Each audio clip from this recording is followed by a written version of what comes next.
Arabcha harflarni o'quvchilarimiz bilan yozamiz. Men boshlab beraman. B harfi. Marhamat. Mim harfi. Juda go'zal. H harfi. Bu yoqqa. G'oyn harfi. Bod harfi. Zo'r.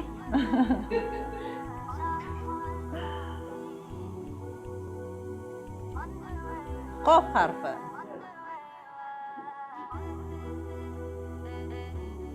Sin harfi.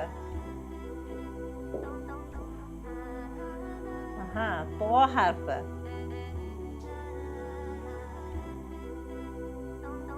Nun harfi. Shin harfi. Siz bu harflarga yana qaysi harflarni qo'shgan bo'lardingiz? Izohlarda yozib qoldiring va mana shunday interaktiv usulda arab tilini o'rganmoqchi bo'lsangiz, sahifamizga obuna bo'ling.